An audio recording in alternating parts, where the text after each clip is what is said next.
Hey everyone, I'm not sure if this is live. Okay, there we are. Hey everyone, welcome to reading of some Christmas stories. And I might have my grandkids watching, so we got to kind of um, keep it clean a little bit, just a little bit. So, um, so how you doing, Jamin? My computer is running just a tad bit slow, so what you're seeing is um, not what I'm seeing. So we got Jamin, Lolly, uh, Frogzilla, Randy, and we got Barbie. Thank you all for coming in.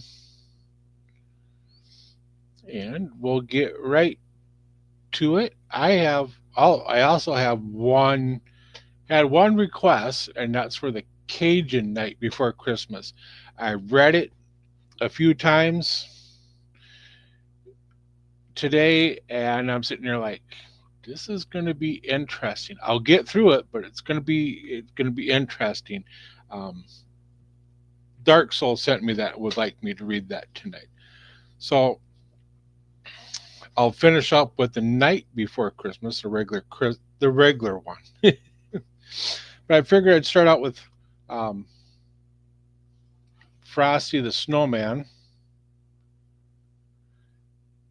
and that is by, let's see, by Diane Muldrow. And I'm going to get all these notifications coming in. How you doing, Salty?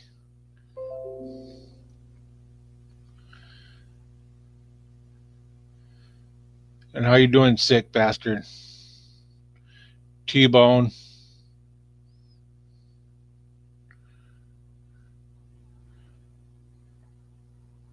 All right, let's get with it.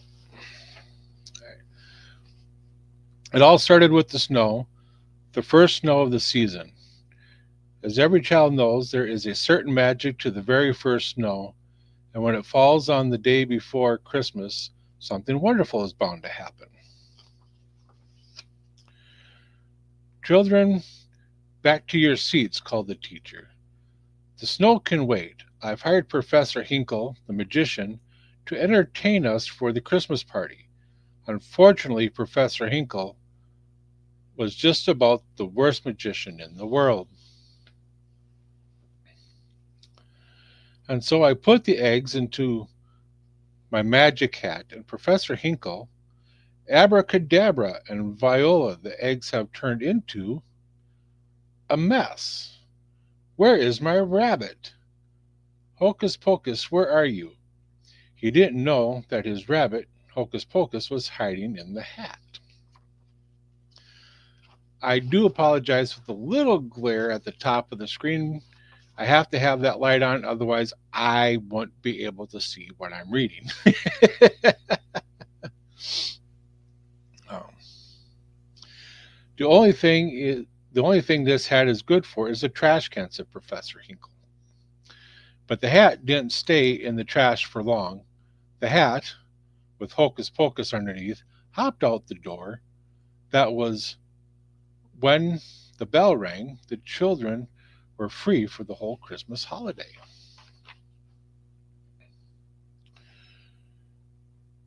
Hey, look at the snow, cried the children as they ran outside. They worked together to build the first snowman of the season. Once the children had given him eyes, a nose, and a mouth, it was time to name him. How about Frosty, said Karen. No, not that type of Karen. Frosty the Snowman. The children danced around Frosty as they sang about his button nose and his eyes made out of coal. Come back here, you! Cried Professor Hinkle, chasing Hocus Pocus. Suddenly, a gust of wind blew the hat onto Frosty's head.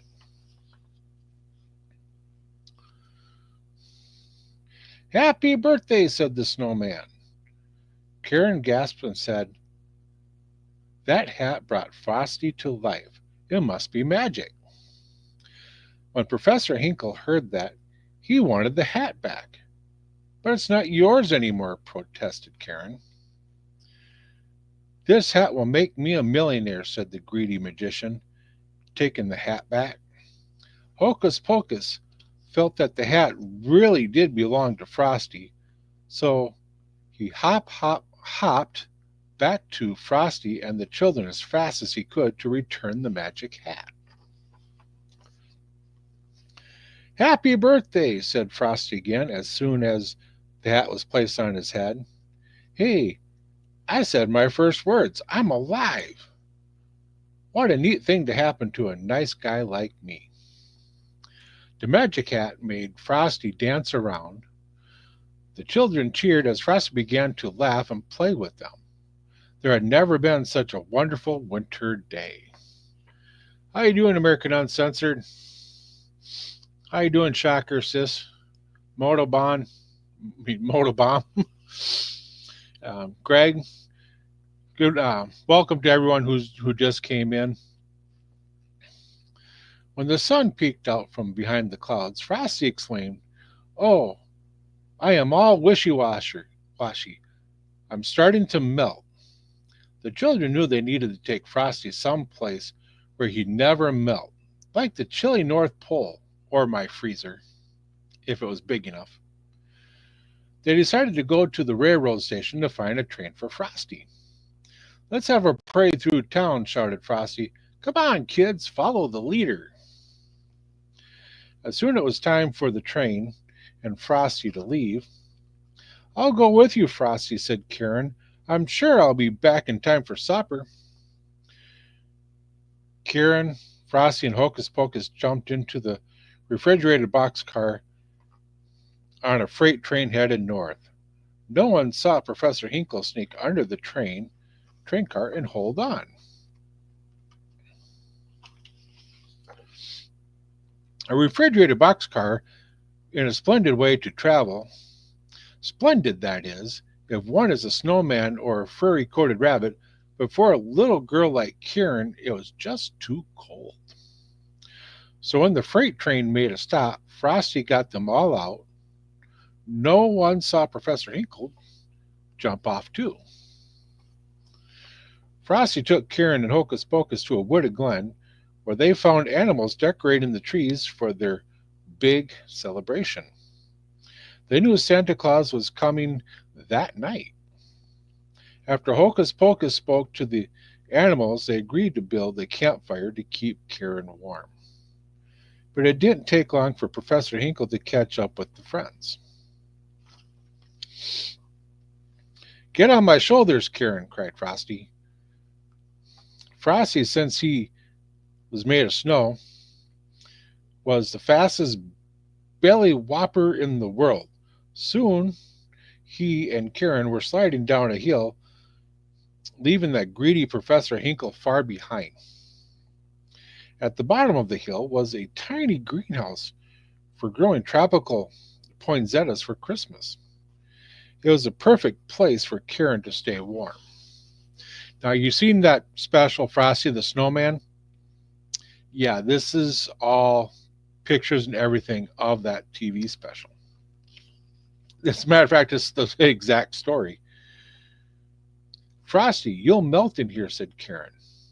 I'll only stay inside for a minute, Frosty assured her. But that nasty Professor Hinkle caught up with them, and once again he locked the door, trapping the friends inside. That night, Hocus Pocus led Santa Claus to the greenhouse to save Frosty, but then poor Frosty had melted completely.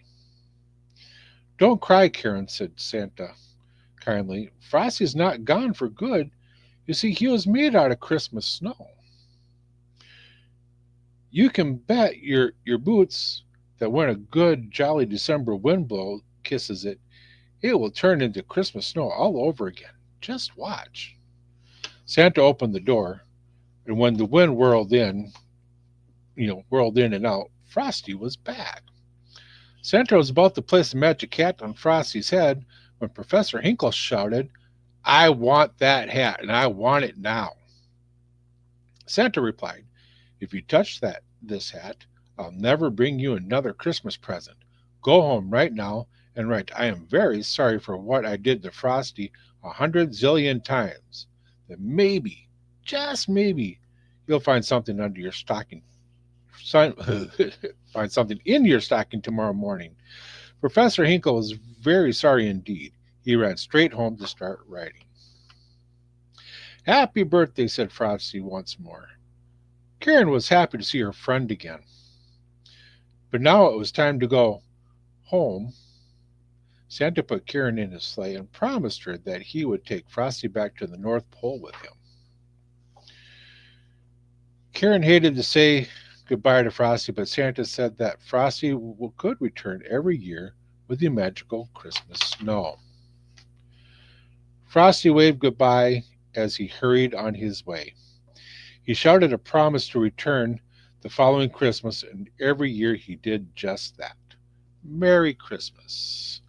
Frosty the Snowman, a Little Golden Book series that is part of. Hey, snored Tolga, how you doing? Um, I do have coming up a cup of Christmas tea and a memory of Christmas tea. I've read those the last couple of times. They are very good stories. Actually, kind of bring a tear to my eye. Um, so I'll read those here in a minute. I have up next the famous reindeer of all, and no, it's not Comet. It's Rudolph, and that is by Robert L. May. It'll be short, probably quick, because it's a big book. And remember, my grandkids might be coming in. I have not seen anything from my daughter saying otherwise yet, but she did send the link to my oldest granddaughter. So, it is every year I read the night before Christmas to them, right before Christmas, and we haven't set that up yet. And I'm hoping that they do come on and watch, and I probably will be calling to read that to them again. All right, Rudolph the Red-Nosed Reindeer. 'Twas the day before Christmas, and all through the hills the reindeer were playing, enjoying their pills. Not pills, spills. You can tell I'm not AI because I do flub. Well, every so often they'd stop to call names at one little deer not allowed in their games. "Ha ha! Look at Rudolph. His nose is a sight. It's red as a beet, twice as big, twice as bright." Well, Rudolph just cried. What else could he do? He knew that the things they were saying were true. There were Where most reindeers' noses were brownish and tiny, poor Rudolph's was red, very large, quite shiny. Probably drank too much of that booze. That's my guess. In daylight it sparkled, the picture shows that. At nighttime it glowed like the eyes of a cat. Although he was lonesome, he always was good, obeying his parents as good reindeer should.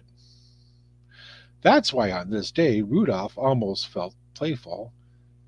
He hoped that from Santa soon driving his sleigh. Of presents and candy and dollies and toys, for good little animals, good girls and boys. He'd just get as much, and this is what pleased him, as the happier, handsomer reindeer who teased him. So at night, and a fog hid the world like a hood, he went to bed hopeful. He knew he'd been good. While they say, way up north, On the same foggy night, old Santa was packing a sleigh for its flight. "This fog," he called out, "will be hard to get through." He shook his round head, and his tummy shook too.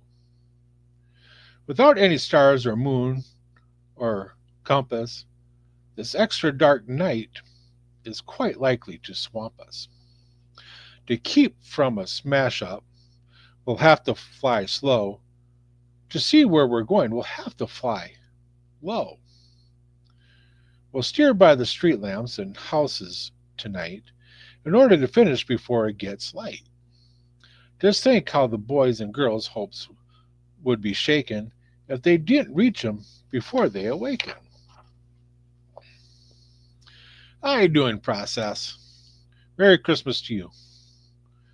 Come Dasher, come Dancer, come Prancer and Vixen, come Comet, come Cupid, come Donder and Blitzen. Be quick with your suppers, get hitched in a hurry, you too will find a delay and a worry. And Santa was right, as he usually is. The fog was thick as a soda's white fizz. He tangled in treetops again and again, and barely missed hitting a huge, speeding plane. Just not getting lost needed all Santa's skill, with street signs and numbers more difficult still. He still made good speed, with much twisting and turn, as long as the street lamps and house lights were burning. At each house, first checking that people might live there, he'd quickly pick out the right presents to give there. But lights will be out after midnight, he said, for even most parents have then gone to bed. Because it might wake them, a match was denied him.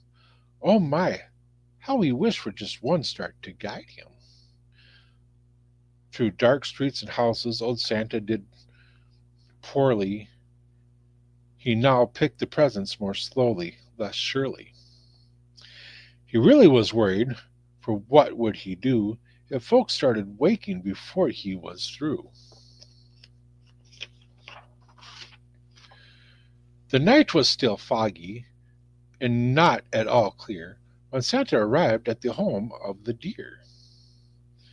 Onto the roof with the clouds all round it, he searched for the chimney and finally found it. The room he came down in was blacker than ink. He went for a chair, but it turned out a sink.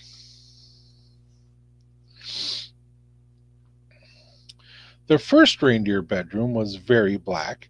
He tripped over the rug and burst open his pack. So dark that he had to move close to his bed and peek very hard at the sleeping deer's head.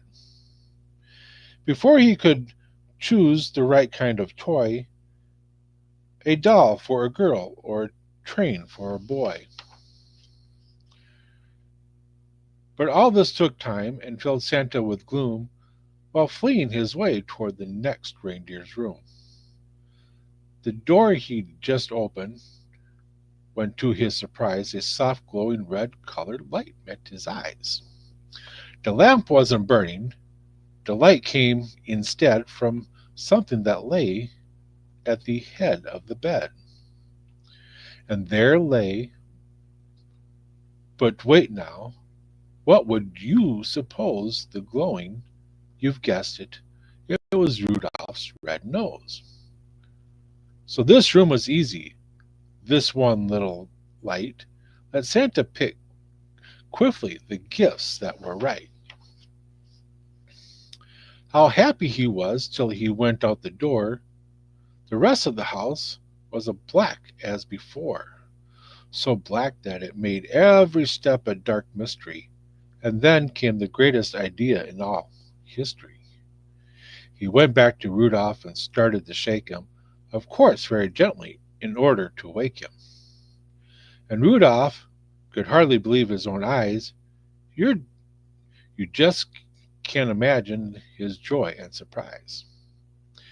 At seeing who stood there, a paw's length away, and told of the darkness and fog and delay, and Santa's great worry that children might waken before his complete Christmas trip had been taken. And you, he told Rodolphe, may yet save the day. Your bright shining nose, son, can show us the way. I need you, young fellow, to help me tonight to lead all my deer on the rest of our flight. And Rudolph broke out in such a big grin it almost connected his ears and his chin. He scribbled the note to his folks in a hurry. I've gone to help Santa, he wrote. Do not worry. Said Santa, meet me at my sleigh. On the lawn you'd stick in the chimney, and flash he was gone. So Rudolph pranced out through the door, very gray, and took his proud place at the head of the sleigh. The rest of the night, well, what would you guess? Old Santa's idea was a brilliant success. And brilliant was almost no word for the way that Rudolph directed the deer and the sleigh. In spite of the fog, they flew quickly and low, and made such good use of the wonderful glow that shone out from Rudolph at each intersection, that not even once did they lose their direction. And all of the houses and streets with a sign on them, the sleigh flew real low so Rudolph could shine on them. To tell who lived there and just want to give whom, they'd stop by each window and peek in the room. Peeking Tom. We don't like those people, peeking Toms. Old Santa knew always which children were good, and minded their parents, and ate as they should. So Santa would pick out the gift that was right, with Rudolph close by, making just enough light. It all went so fast that before it was day, the very last present was given away. The very last stocking was filled to the top, just as the sun was preparing to pop. The sun woke the reindeer in Rudolph's hometown. They found the short message that he'd written down, then gathered outside to wait his return, and were they surprised and excited to learn that Rudolph, the ugliest deer of them all, Rudolph the red-nosed, bashful and small, the funny-faced fellow they always called names and practically never allowed in their games, was now to be envied by all, far and near, for no greater honor can come to a deer than riding with Santa and guiding his sleigh, the number one job on the number one day. The sleigh and its reindeer soon came into view, and Rudolph still led them as downward they flew. Oh my, he was proud as they came to a landing right where his handsomer playmates were standing. The same deer who used to do nothing but tease him would now have done anything only to please him. They felt even sorrier they had been bad when Santa said, Rudolph, I never have had a deer quite so brave or so brilliant as you at fighting black fog and at steering me through. By you, last night's journey was actually bossed. Without you, I'm certain we'd all have been lost. I hope you'll continue to keep us from grief on future dark trips as Commander-in-Chief. While Rudolph just blushed from his head to his toes, till all of his fur was red as his nose. The crowd clapped their paws and then started to screech, Hooray for our Rudolph, and we want a speech. Yet Rudolph, still bashful despite being a hero, was tired. His sleep on the trip totaled 0.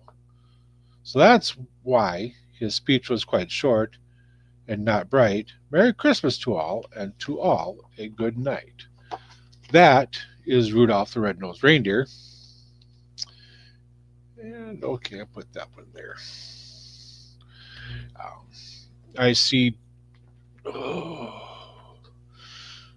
T-Bone is leaving us right now. You have a great T-Bone. You have a great Christmas, T-Bone. um, Santa's, or I should say, my drink is a little eggnoggy.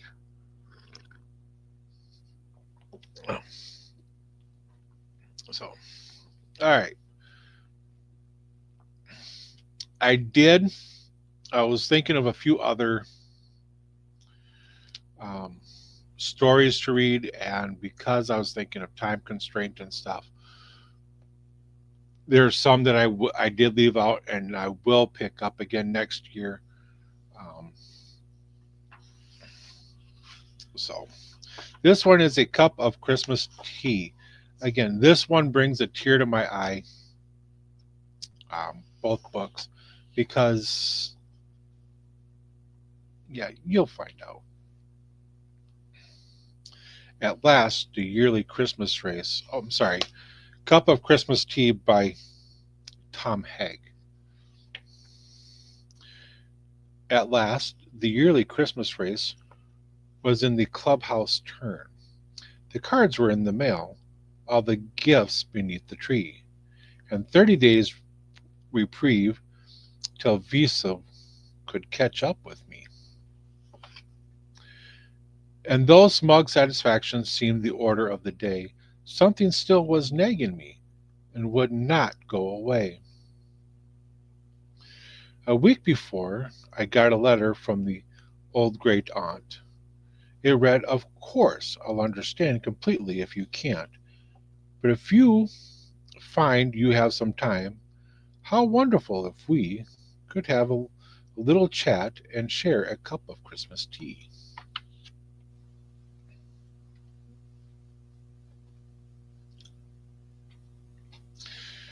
She had a mild stroke that year, which crippled her left side. Though housebound now, my folks had said it hadn't hurt her pride. They said she'd love to see you. What a nice thing it would be for you to go and maybe have a cup of Christmas tea. But boy, I didn't want to go. Oh, what a bitter pill to see an old relation and how far she'd gone downhill. I remembered her as vigorous, as funny, and as bright. I remembered Christmas Eves when she regaled us half the night. I didn't want to risk that at all. I didn't want the pain. I didn't need the depressed. I didn't need the strain. And what about my brother? Why not him? She's his aunt, too. I thought I had it justified, but then before I knew, the reasons not to go, I so painstakingly had built, were cracking wide and crumbling in an acid rain of guilt. I put on boots and gloves and cap, shame stinging every pore, and armed with squeegee, sand, and map, I went out my front door. All right, Jamin. How you doing, everyone? DJ and Zoe are my two of my grandkids, and they're asking me to read The Night Before Christmas. So when I'm done with this one, I will read The Night Before Christmas. Don't worry, I will reread it again. I drove in from the suburbs to the older part of town. The pastels of the newer homes gave way to gray and brown. Correction, I'll probably just read the Memory of Christmas Tree Tea first, go into Cajun, and finish with The Night Before Christmas. So Zoe and David, you have to bear with me. And Luke is with you too. Good, good. I had that disembodied feeling as the car pulled up and stopped beside the wooden house that held the Christmas cup. How I got up to the door, I really couldn't tell. I watched my hand raise up and press the button for the bell. I waited, aided by my nervous rocking to and fro, and just as I was thinking I should turn around and go, I heard the rattle of the china in the church against the wall, the triple seat of 2 feet and a crutch came down the hall. The clicking of the door latch and the sliding of the bolt, and a little swollen struggle popped it open with a jolt. She stood there, pale and tiny, looking fragile as an egg. I forced myself from starting at the brace that held her leg, and though her thick bifocals seemed to crack and spread her eyes, her milky and refracted depths lit up with young surprise. Come in, she laughed the words. She took me by the hand, and all my fears dissolved away as if by her command. We went inside, and then before I knew how to react, before my eyes and ears and nose was Christmas past, alive, intact. The scent of candled oranges, of cinnamon and pine, the antique wooden soldiers in their military line. How you doing, Hardwire? The porcelain nativity I'd always loved so much, the Dresden and the crystal. I've been told it wasn't much. It wasn't. I mustn't touch. My spirit fairly bolted like a child out of class and danced among the ornaments of calico and glass. Like magic, I was 6 again, deep in a Christmas spell, steeped in the million memories the boy inside knew well. And here among Christmas cards, so lovely displayed, the special place of honor for the ones we kids had made. And there beside her rocking chair, the center of it all, my great aunt stood and said, how nice it was I'd come to call. I sat and rattled on about the weather and the flu. She listened very patiently and then smiled and said, what's new? Thoughts and words began to flow. I started making sense. I lost the phony breeziness I used when I got tense. She was still passionately interested in everything I said. She was positive, encouraging, like when I was a kid. Simple generalities still sent her into fits. She demanded the specifics, the peculiars, the bits. She walked about the limitations that she had to face. She spoke with utter candor and with humor and good grace. Then defined the reality of crutch and straightened knee. On wings of hospitality she flew to brew the tea.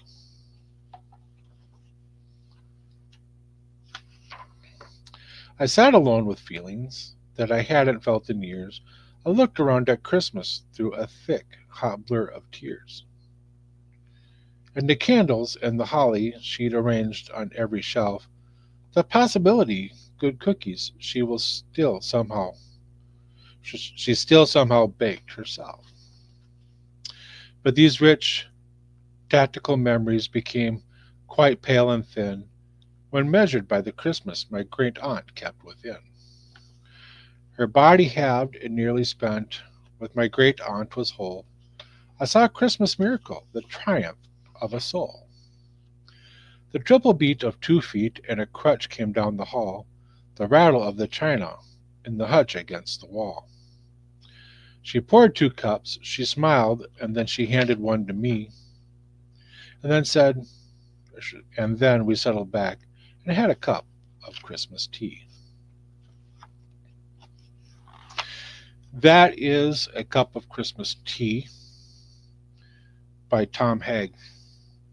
Very good book indeed. Brings back a lot of memories. Ultra Mega Patriot for Life, how you doing? How have you been, sir? A Memory of Christmas Tea by Tom Haig. This one kind of brings a tear to my eye because it brings back some memories of my grandparents and relatives that I used to spend time with and love. So here we go. A memory of Christmas tea. The Christmas list was growing as my time was running out. Get the pages right. I seemed to meet myself in stories and malls. In stores and malls. I rushed about. I felt that life was going at an even faster clip, and zip, another shopping day had even given me the slip. With empty hands, I headed home, a pile of work in store. I fumbled with the keys beneath the wreath upon the door. I looked around. The tree was trimmed. The stockings were in place. The stage was set, and yet I didn't feel the slightest trace of Christmas in the air. It might as well have been July. The pieces didn't fall together, and I wondered why. I opened up the mail, the TV, turned the TV on and off. I listened to my messages and thought about my cough. December afternoons were quick to darken into night. I stumbled to the kitchen and flicked the switch. The light was blinding for a moment, so I had to shut my eyes, and when I opened them again, they fell, to my surprise, upon a sight that I had seen so many times before, so often I had hardly even saw it any more. My great aunt's Christmas china, I had put it on display, exactly as I had for years upon the very day that all the boxes from the attic always came downstairs. How odd that something so well known could catch me unawares. She had left the service and her cherished ornaments to me, requesting as her legacy a cup of Christmas tea that I would share with someone else as we had always done, my Christmas promise that I had not kept with anyone. I felt a twinge of guilt, for that excuses leapt to mind, both time and opportunities for things I couldn't find. My life was an emergency, a crisis, and a race, with problems running after me and at me at a pace that only was accelerating as the years flew by. So if I couldn't stop for tea, I had my reasons why. And then I heard my parents, in my mind, but loud and clear, reminding us to mind our manners. This is once a year. So please be careful at your great aunt's house. And we would leave, all scrubbed with an inch of our young lives for Christmas Eve. A host of cousins, aunts, and uncles would be coming too. Oh, it was so exciting. It was all that I could do. To keep myself from flying, then we took that final right and pulled up to the wooden house, activity and light, where dancing in the windows and the laughter of the crowd came floating upon us, a sugar cookie scented cloud.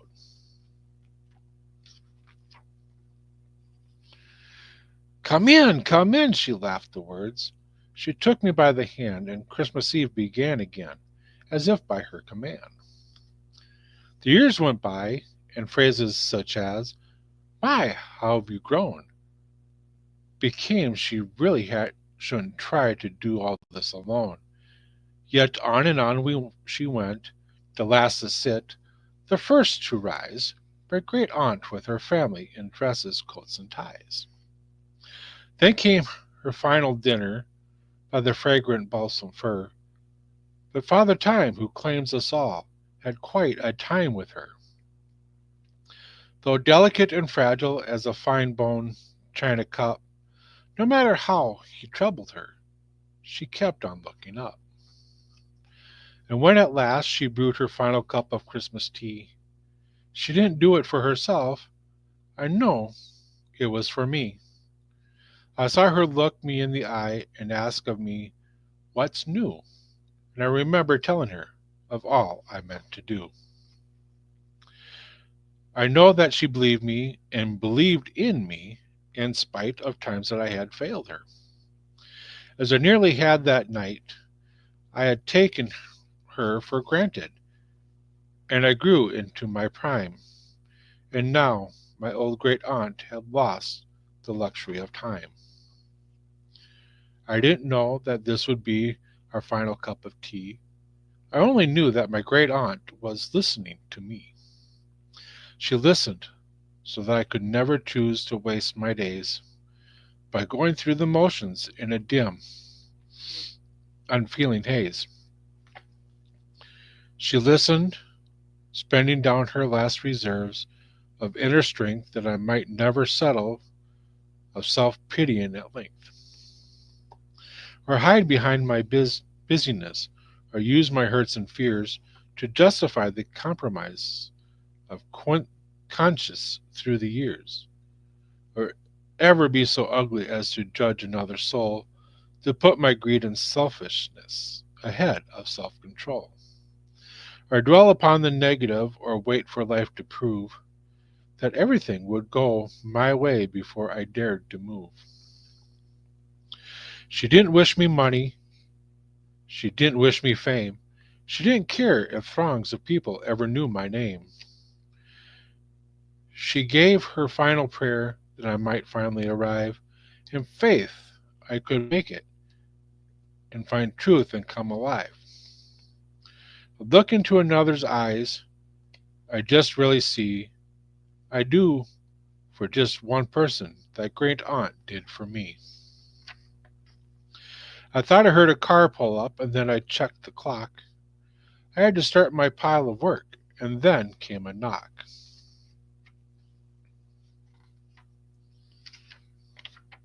The door was double locked. I clicked the latch and slid the bolt. The wood was swollen, but I popped it open with a jolt. A rush of crystal air, a silhouette against the sky, a hush, a pair of eyes met mine. A gentle voice said, "Hi, come in," I laughed the words. I took a hand in mine. And then it felt like Christmas, and the lights began to shine. The bells again, the bells began to ring again, and spices filled the air. And all I knew of time was that the time was ours to share. I took two cups, I smiled, and when I saw a smile for me, we settled back together for a cup of Christmas tea. That is a memory of Christmas tea, and if you could not tell, I did kind of start crying a little bit. Um, Reminded me of my grandma, who I love so dear, who loved me so dear that, yeah, um, Christmas was special with her, and I miss her dearly.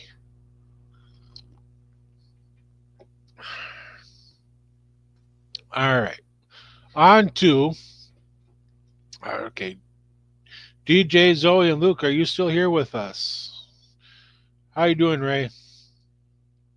On to the Cajun Night Before Christmas. This one, I did read it. It is a little interesting. So I'm going to get through it as best I can. I did pre-read it quite a few times to make sure I got it. Handed it to my wife and Zoe, David, and Luke. It's Mimi Milla, and she went through it exactly because she took French in school, and I did. All right, Cajun Night Before Christmas. Bear with me. Dark, if you're listening and I butcher this, I am truly sorry. I did pre-read it.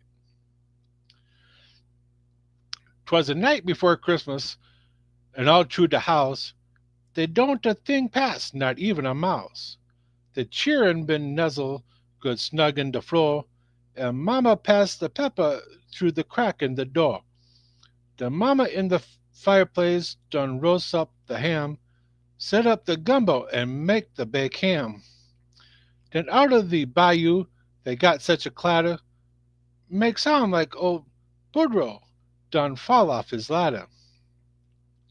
I run like a rabbit to get the door, trip over the dog, and fell on the floor. As I look out, the doing the light o' the moon, I think, man, you're crazy, got old too soon.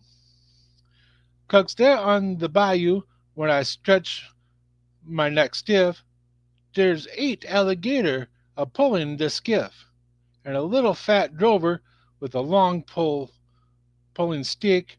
I know it right away got to be old Saint Nick. More faster than faster the gator they came, he whistled and hollered and called them by name.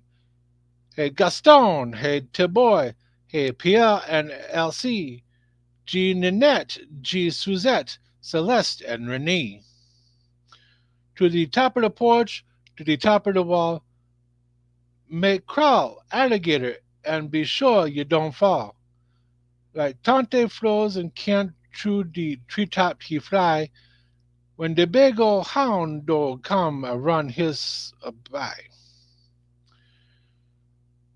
Like that up the porch, them old gator claim, with the skiff full of toy and St. Nicholas behind. Then on top of the porch, roof and sound like the hail, when all them big gator done sot down their tail. Then down the chimney, I yell with a bam, and St. Nicholas fall and sit on the yam. Sacra! He exclaimed, my pant on a hole. I done that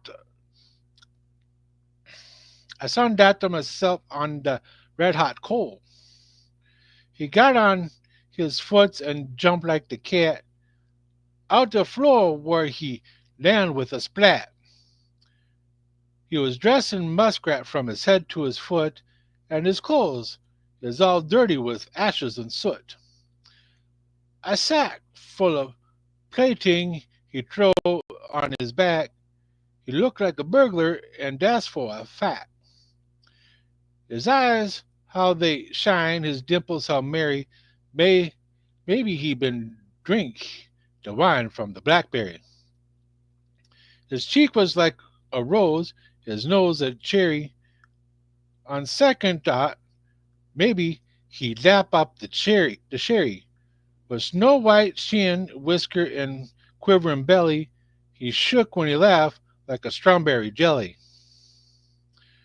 But a wink in his eye and a shook of his head may make my confidence that I don't get to be scared. He done no talking, gone straight to his work, put a plaything in socket and turned with a jerk. He put up his hand door on top of his head, 'cause an eye and the chimney and then he done said, with all of that fire and them burning hot flame, me I ain't going back the way that I came. So he run out the door and he climbed to the roof. He ain't no fool for him to make one more goof. He jumped to in his skiff and cracked his big whip. The gator moved down and don't make a slip. Oh, and don't make a slip.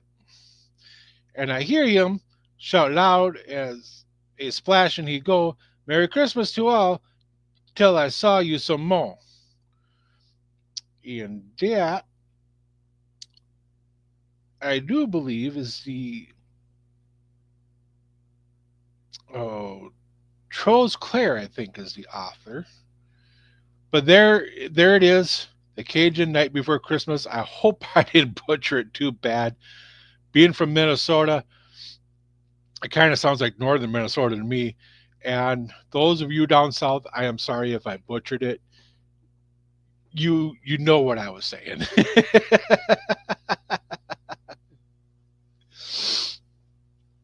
um, So here we are. We are now on The Night Before Christmas, um, by Clement C. Moore.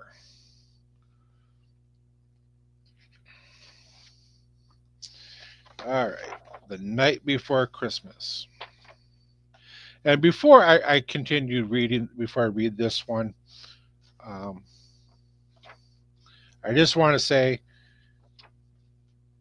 Biker Roadhouse is going live tomorrow with me, Jamin, and Greg, aka Cupcake, tomorrow at 7 o'clock on the Biker Roadhouse. It's mostly a gab session, so come on, get together with talk, and you know, it's Christmas Day that night.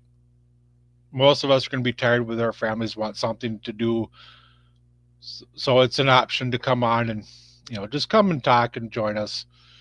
And don't forget, every Wednesday night, 5:30 Central Time, we got the unaffiliated, me, Jamin, Dark, uh, Cupcake's been coming on for quite a while. So there's my shameless plug, y'all. And check out the other channels that have been posted on here too, because um, they support me, I support them, and we're all just um, we're all a good family, and we all support each other. So please show your love and support. T-Bone, he's got cryptids, which is like Bigfoot and stuff. Go check him out. He's doing great with that. Um, so yeah, here we go. The Night Before Christmas. 'Twas the night before Christmas, when all through the house not a creature was stirring, not even a mouse. The stockings were hung by the chimney with care, in hopes that St. Nicholas soon would be there. The children were nestled, all snug in their beds, while visions of sugar plums danced in their heads. And Mamma in her kerchief, and I in my cap, had just settled down for a long winter's nap. When out on the lawn there rose such a clatter, I sprang from my bed to see what was the matter. Away to the window I flew like a flash. I tore open the shutters and threw up the sash. The moon on the breast of the new fallen snow gave a luster of midday to objects below. When what to my wondering eyes should appear but a miniature sleigh and 8 tiny reindeer, with a little old driver so lively and quick, I knew in a moment it must be St. Nick. More rapid than eagles, his coursers they came, and he whistled and shouted and called them by name. Now Dasher, now Dancer, now Prancer and Vixen, on Comet, on Cupid, on Donder and Blitzen. To the top of the porch, to the top of the wall, now dash away, dash away, dash away all. As dry leaves before the wild hurricane fly, when they meet with an obstacle, mount to the sky. So up to the housetop the coursers they flew, with sleigh full of toys, and St. Nicholas too.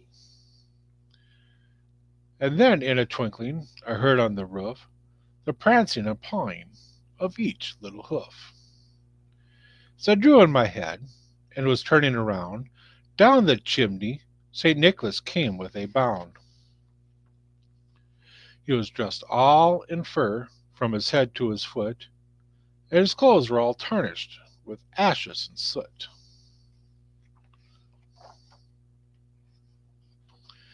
A bundle of toys he had flung on his pack, and he looked like a peddler just opening his pack. His eyes how they twinkled, his dimples how merry, his cheeks were like roses, his nose like a cherry.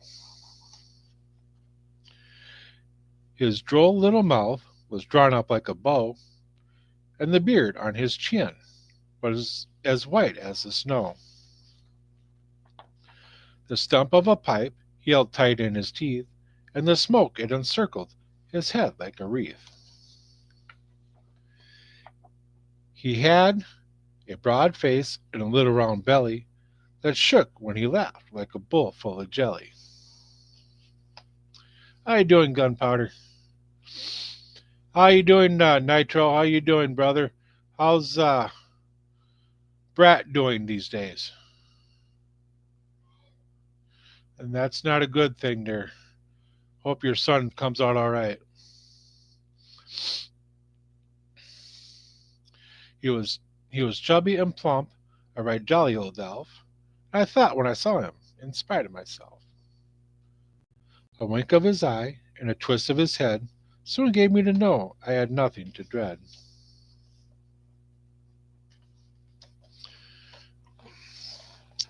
Pages are not cooperating with me. He spoke not a word, but went straight to his work, and filled all the stockings, then turned with a jerk, and laying his finger aside of his nose, and giving a nod, up the chimney he rose. He sprang to his sleigh, to his team gave a whistle, and away they all flew, like the down of a thistle. But I heard him exclaim, as he drove out of sight, "Merry Christmas to all, and to all a good night." And that, my friends, is the night before Christmas. Um, by Clement C. Moore.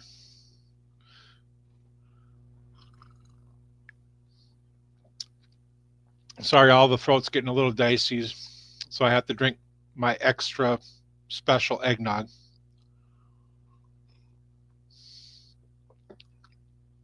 So, if you want to, I'll read it again. I'll read it again if you would like me to.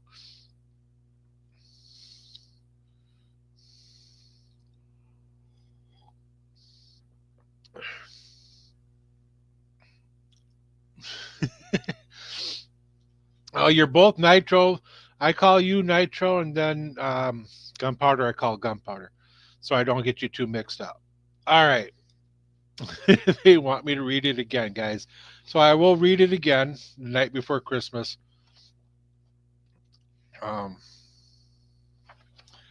just so you know, I have been reading this for 15 years. Um, when my granddaughter Zoe was born that year, before she was born that year, and I read it to her.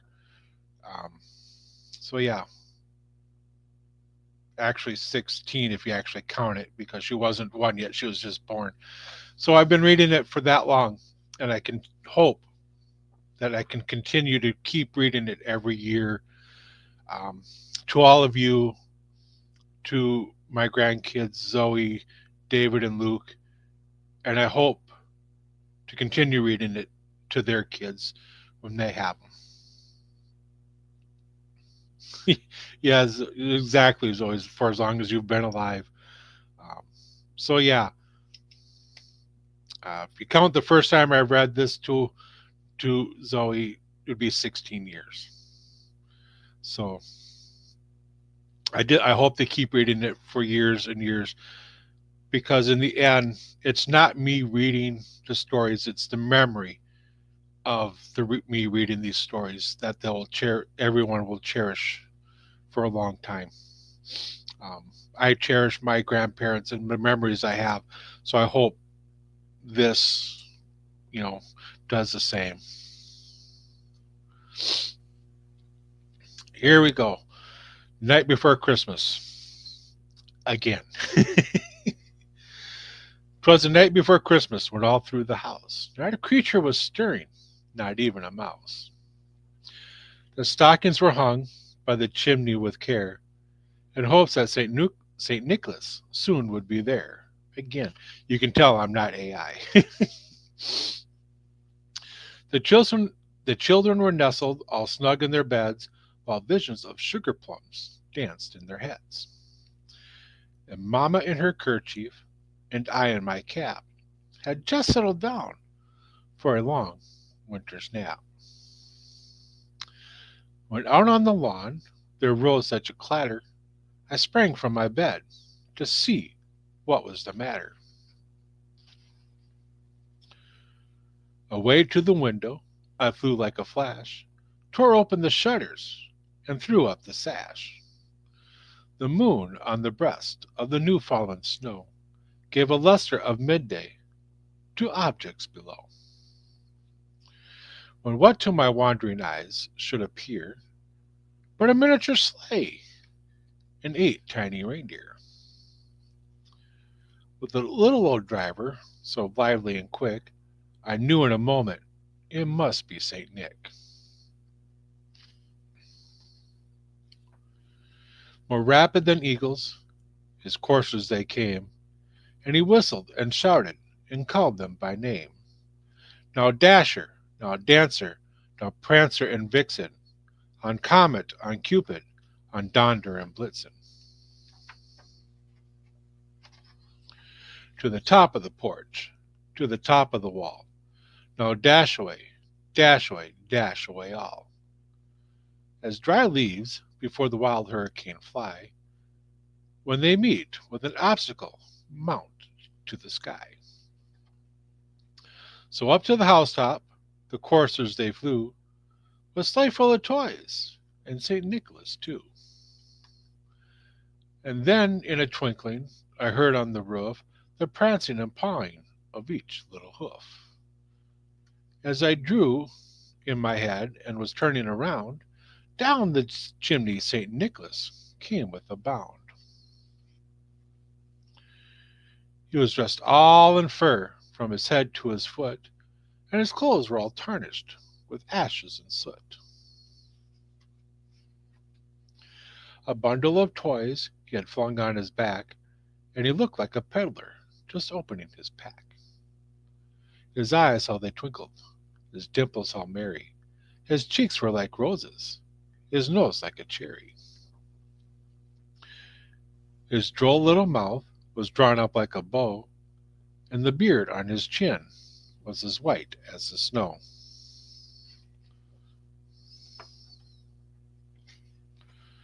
The stump of a pipe he held tight in his teeth, and the smoke it encircled his head like a wreath. He had a broad face and a little round belly that shook when he laughed like a bowl full of jelly. He was chubby and plump, a right jolly old elf, and I laughed when I saw him in spite of myself. A wink of his eye and a twist of his head soon gave me to know I had nothing to dread.